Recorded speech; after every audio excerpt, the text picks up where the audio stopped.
দাবি মেনে নেওয়া হয়নি। আমাদের এই বৈষম্যের শিকার 4000 অধিক চরমাত্মক বিদ্যালয়গুলোকে ইনক্লুড করার জন্য বিশেষভাবে অনুরোধ করছি। প্রিয় সাংবাদিক ভাই বোনেরা, আপনারা অবগত আছেন বাংলাদেশ বেসরকারি প্রাথমিক শিক্ষক সমিতির হাজার হাজার শিক্ষক নিয়ে 2011 সালে এই জাতীয় ফেস্টিভ্যালের সামনে আমরা 26 দিন অবস্থান ধর্মঘট পালন করেছিলাম। সেই সময় তৎকালীন সময়ের সচিব, সিনিয়র সচিব জনাব আকরাম স্যার, এএফএ মজুর কাদের স্যার এবং অতিরিক্ত 8 জন সচিব, 3 জন সচিব আমাদের মধ্যে উপস্থিত হয়েছে এবং আমাদেরকে আশ্বস্ত করেছে আপনারা বাড়ি ফিরে যান, আপনাদের বিদ্যালয়গুলোর সমস্ত তথ্য, সমস্ত ডকুমেন্ট সবকিছু আমাদের নথিভুক্ত করা আছে। আমরা আগামী 6 মাসের মধ্যে আপনাদের বিদ্যালয়গুলোর একটি সুব্যবস্থা করব।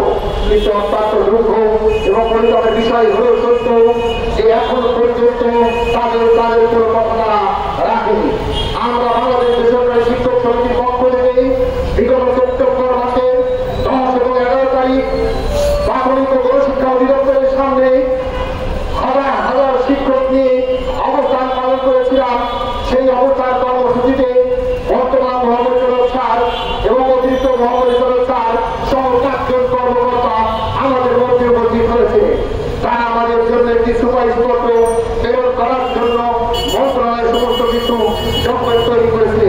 কিন্তু অত্যন্ত দুঃখ এবং পরিতাপের বিষয় হল সত্য, তৎকালীন ব্রিটিশ সরকারের মদতপুষ্ট নিয়োগপ্রাপ্ত অবৈধ ক্ষমতার দখল দেখিয়ে, ক্ষমতার ভয় দেখিয়ে 2020 সালের সেই পুরনো চিঠিকে, আকরাম স্যারের স্বাক্ষরিত সেই চিঠিকে ধরিয়ে দিয়ে মন্ত্রণালয় থেকে অধিদপ্তরকে সুপারিশ প্রেরণে বাধাগ্রস্ত করা হয়।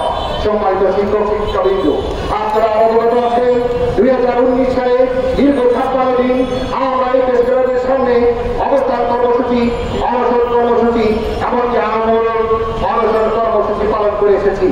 অত্যন্ত দুঃখের সাথে বলতে হয় তখন আমাদের এক সহযোদ্ধা ডেঙ্গু জ্বরে আক্রান্ত হয়ে এখানে মৃত্যুবরণ করেছে। তখন আমাদের মধ্যেও আমাদের পক্ষ থেকে অতিরিক্ত পরিচালক এবং মহাপরিচালক স্যারের আশ্বাস নিয়ে আমরা সেখান থেকে বিদায় হয়েছিলাম। কিন্তু 2025 সালে এসেও এখন পর্যন্ত আমাদের ন্যায্য দাবি মেনে নেওয়া হয়নি। আমি আপনাদের মাধ্যমে সরকারকে বলতে চাই, শুধু এখানে শিক্ষক নয়, শিক্ষক পরিবার নয়, এর সাথে প্রায় 8 লক্ষাধিক প্রবর্তী শিশু তাদের বেসিক রাইট, মৌলিক অধিকার, উপবৃত্তি সহ সরকারের সকল সুযোগ সুবিধা থেকে বঞ্চিত হচ্ছে। প্রিয় সাংবাদিক ভাই বোনেরা, এই প্রবর্তী শিশুদের কি অপরাধ? তারা কেন